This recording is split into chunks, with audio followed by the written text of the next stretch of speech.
రాజ్నాథ్ సింగ్ ఇటీవల నిన్న కానీ మొన్న కానీ ఏంటంటే మొన్న అనుకుంటా ఒక ప్రకటన చేశారు. ఆయన భారత ప్రజలు ఏదైతే కోరుకుంటున్నారో దాన్నే భారత ప్రభుత్వము ప్రజెంట్ చేస్తుంది అని. అంటే వీళ్ళు యుద్ధం కోరుకున్నారు అంటే యుద్ధమే, ప్రాక్సీ వార్ పరోక్ష యుద్ధం కోరుకున్నారు అంటే పరోక్ష యుద్ధాన్ని దాన్ని మాత్రమే ప్రజెంట్ చేస్తుంది. మీకు ఎంత మాత్రం డౌట్ పడాల్సిన అవసరం లేదు.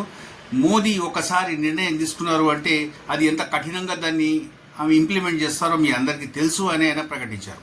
కోర్స్ ఆయన ప్రకటించకపోయినా మనకు ఆ విషయం తెలుసు. ఈ విషయం మనకి 2 సార్లు ప్రూవ్ అయ్యింది. అది ఒకసారి ఎప్పుడంటే అంటే జనాలందరినీ ప్రజలందరినీ కూడా దాంట్లో పార్టిసిపేట్ చేసేటట్టుగా ప్రోత్సహించడం, అటువైపు జనాలందరినీ నడిపించడం, ఈ రకంగా చేయడము మోదీకి ఉన్న ఒక ప్రత్యేక లక్షణాల్లో ఒకటి. ఆయన ఈ విధంగా చేసినవి మనకి 2 ప్రత్యక్షంగా కనిపిస్తుంటాయి. అందులో ఒకటి నోట్ బంద్ అయినప్పుడు అందరినీ కూడా ఇరుకున పెట్టడం జరిగింది. అందరూ కూడా దాని లోపల అవసరం ఉన్నా లేకపోయినా ఏదో రకంగా దాని లోపల పాల్గొన్నారు. బలవంతంగా అన్నా సరే పాల్గొనడం జరిగింది. అందరూ చిన్న దగ్గర నుంచి పెద్ద దాకా అందరూ దాని లోపల భాగస్వాములు అయ్యారు. రెండవ సిచ్యువేషన్ ఎప్పుడంటే మీకు గుర్తుంటుందో ఉండదో, కోవిడ్ సమయంలో మనందరితో కూడా చప్పట్లు కొట్టియడం కానివ్వండి, లేకపోతే గంటలు కొట్టియడము, లేకపోతే గిన్నెలు అవి కొట్టడం, అటువంటి చాలామంది లక్షలాది కోట్లాది మంది జనం చేశారు. అదేంటంటే డాక్టర్లకు కానివ్వండి, లేదా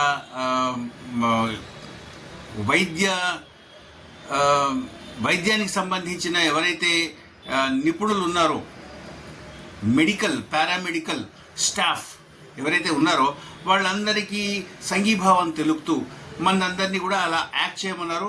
అందరం కూడా దాని రకంగా యాక్ట్ చేశాం. ఈ రకంగా అందరినీ దాని లోపల ఇన్వాల్వ్ చేసి దాన్ని సక్సెస్ చేయడము ఆయనకి ఉన్న ఒక విద్య. అట్ ద సేమ్ టైము ఇప్పుడు ఆయన మళ్ళీ ఇంకోసారి ఎట్లాంటిది ఇంకోటి చేస్తున్నారు. అదేంటంటే మనందరితోటి కూడా మాక్ డ్రిల్ చేయించడం అనమాట. తెలుగు రాష్ట్రాల్లో అది హైదరాబాద్లోనూ వైజాగ్లోనూ చేస్తున్నట్టుగా మనకి సమాచారం ఉంది. అది ఇంకా వేరే ప్రాంతాల్లో కూడా తెలుగు రాష్ట్రాల్లో చేస్తుండొచ్చు. మొత్తము 250 జిల్లాలలో, భారతదేశ వ్యాప్తంగా 250 జిల్లాలు, మొత్తం దాదాపుగా 800 జిల్లాలు ఉంటే 250 జిల్లాల్లో ఎన్నుకొని వాటిల్లో చేస్తున్నట్టుగా మనకి సమాచారం ఉంది. అంటే సరిహద్దు ప్రాంతాల్లో ఏవైతే జిల్లాలు ఉంటాయో ఆ జిల్లాలన్నింటిలో కూడా ఈ మాక్ డ్రిల్ని చేయించడం జరుగుతోంది అని మనం అనుకోవచ్చు. ఎందుకంటే డైరెక్ట్గా వాళ్ళకి మాత్రమే ఎక్కువ ప్రెషర్ ఉంటుంది, అవి మాత్రమే టార్గెట్ అవుతాయి. కాబట్టి వాటిని దృష్టిలో పెట్టుకుని వాటి కోసం ఈ కార్యక్రమం చేస్తూ ఉండవచ్చు. At the same time Pakistan క్షిపణులు ఏవైతే ఉన్నాయో వాటి టార్గెట్లో మొత్తం భారతదేశం అంతా ఉంటుంది. కాబట్టి మీకు ఇటు చివరన ఉన్న అస్సాం, అరుణాచల్ ప్రదేశ్ కూడా ఆ భయము, ఆ బాధ ఉండొచ్చు. చెప్పలేం ఏ రకంగా ఉంటుంది అనేది మనం చెప్పలేము. వారు ఏ రకంగా ఆలోచిస్తున్నారని కూడా మనం చెప్పలేం. కాకపోతే ఇప్పుడు వాళ్ళు భారత ప్రభుత్వం తీసుకున్న నిర్ణయం ప్రకారము సరిహద్దు రాష్ట్రాలు ఏవైతే ఉన్నాయో, రాజస్థాన్ కానివ్వండి, గుజరాత్ కానివ్వండి, హిమాచల్ ప్రదేశ్ కానివ్వండి, పంజాబ్ కానివ్వండి, ఇటు పక్కన మనకి ఉత్తరప్రదేశ్ కానివ్వండి, ఇవన్నీ అంటే పాకిస్తాన్ ఎఫెక్టెడ్ ఏరియాస్ ఏమున్నాయో వాటన్నిటిలో కూడా చేయిస్తున్నారు అని మనకు అనిపిస్తోంది. ఫర్దర్గా రేపు 7వ తారీఖు నాడు ఏదైతే కార్యక్రమం జరుగుతుందో ఆ కార్యక్రమం జరిగిన తర్వాత మనకి పూర్తిగా తెలుస్తుంది అసలు ఏంటి అన్నది. అది ఎట్లా ఉండగా అసలు భారత ప్రభుత్వము ప్రత్యక్ష యుద్ధానికి దిగుతుందా అన్నది ఒక $1 మిలియన్ క్వశ్చన్. దిగుతుందా, దిగదా? దీనికి నిపుణులు రకరకాలైన వ్యాసాలు రాశారు. రకరకాల వ్యాసాలు, కొన్ని వందలాది వ్యాసాలు వచ్చినాయి. వాటి ప్రకారం ఏంటంటే 51% మంది ఏమంటున్నారంటే దిగకపోవచ్చు అని. మెజారిటీ శాతం అంటున్నది ఏంటంటే భారత ప్రభుత్వము ప్రత్యక్ష యుద్ధానికి దిగకపోవచ్చు, కేవలం పరోక్ష యుద్ధం మాత్రమే చేస్తుంది. అఫ్కోర్స్ హడావిడి మాత్రము ప్రత్యక్ష యుద్ధంకి ఎంత చేయాలో అంతా చేస్తుంది, అంత హడావిడి చేస్తుంది.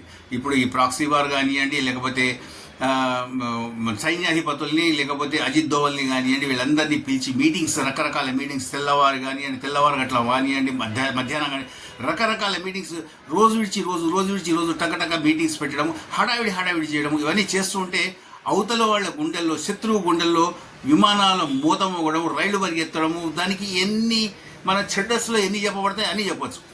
అంత భయం దాన్ని కల్పించగలిగే శక్తి ఈ చేసే ఈ కార్యక్రమం ఇవన్నీ కూడా ప్రాక్సీ వార్ కిందనే వస్తాయి. నీళ్ళని ఆపు చేయడము, ఉన్నటువంటి నీళ్ళన్నింటినీ వదిలేయడము, ఇవన్నీ కూడా ప్రాక్సీ వార్ కిందనే వస్తాయి. అయితే నిపుణులు ఊహిస్తున్న 1-2 కారణాలు ఏంటంటే అవి మనకి ఎట్లా ఉన్నాయంటే, ఈ పహల్గాం ఏదైతే దాడి జరిగిందో ఆ దాడి వెనకాల చైనా ఉంది అని ఒక అనుమానం. ఎట్లాగంటే అక్కడి నుంచి పరిశ్రమలు అన్నీ కూడా భారత్కి తరలి వస్తున్నాయి. ఇప్పుడు యాపిల్ స్టోర్స్ యాపిల్ ఏదైతే మ్యానుఫ్యాక్చరింగ్ యూనిట్ ఉందో నిన్నటిదాకా అది మేడ్ ఇన్ చైనా ఉండేది, ఇప్పుడు మేడ్ ఇన్ ఇండియా అని వచ్చేస్తుంది.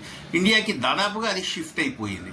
అది అయిన తర్వాత బట్టల పరిశ్రమ కానివ్వండి, లేకపోతే ఐరన్ ఓర్ కానివ్వండి,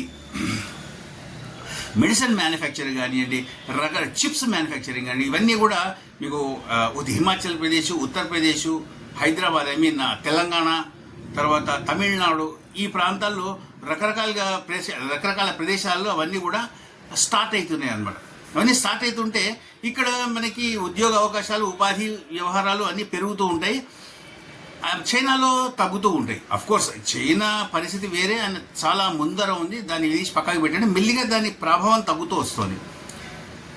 ఇట్లా తగ్గుతూ ఉండడం వల్ల చైనాకి ఒక రకమైన భయం ఏర్పడి వాళ్ళు ఏమైనా పాకిస్తాన్ని ప్రోద్బలం చేసి ఈ పెహల్గాం దాడిని చేసి ఉంటారా, దీనివల్ల ఇక్కడికి వచ్చే పరిశ్రమలు 1-2 సార్లు ఆలోచిస్తే వెనక్కి తగ్గుతాయి, అందువల్ల వాళ్ళు ఏమైనా చేసి ఉంటారా అని ఒక ఆలోచన ఉంది.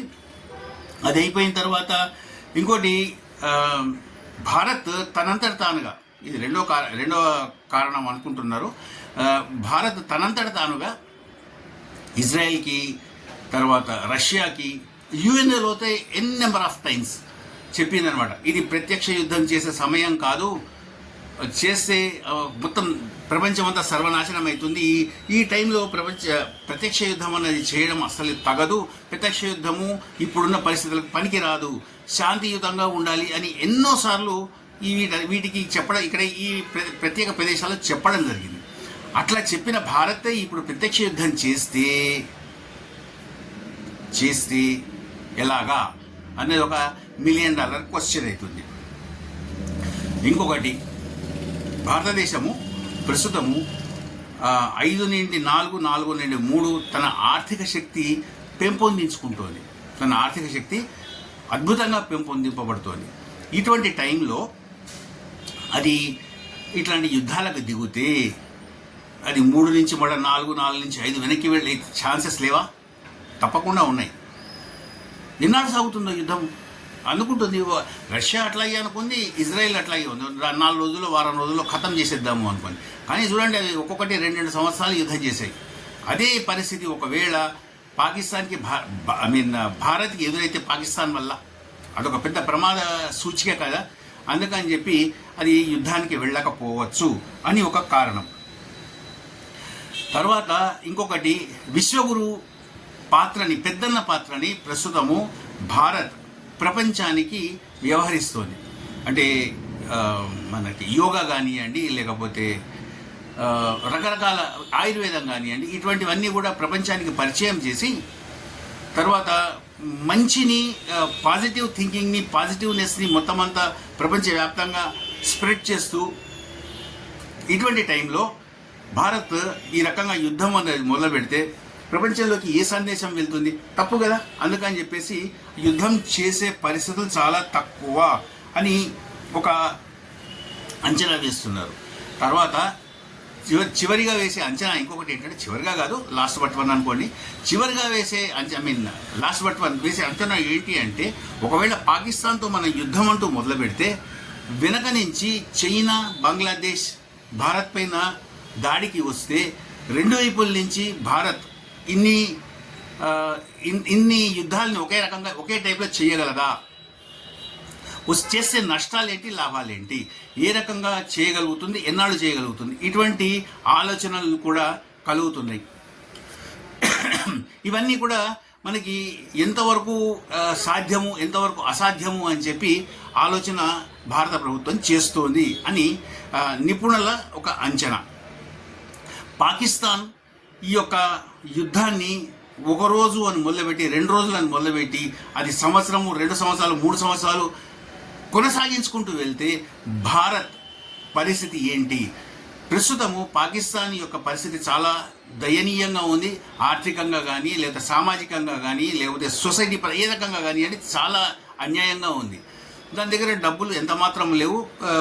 అందరూ అంటున్నారు చిప్ప పట్టుకుని మొత్తం దేశం అంతా, ప్రపంచం అంతా తిరుగుతోంది అని. ఇటువంటి పాకిస్తాన్కి తమ అవసరార్థము Turkey, Bangladesh, China, course America లేదా IMF లేకపోతే XYZ, ఎందుకంటే వాళ్ళందరికీ కూడా పాకిస్తాన్ మీద ప్రేమ కన్నా భారత్ పైన కోపం ఎక్కువ.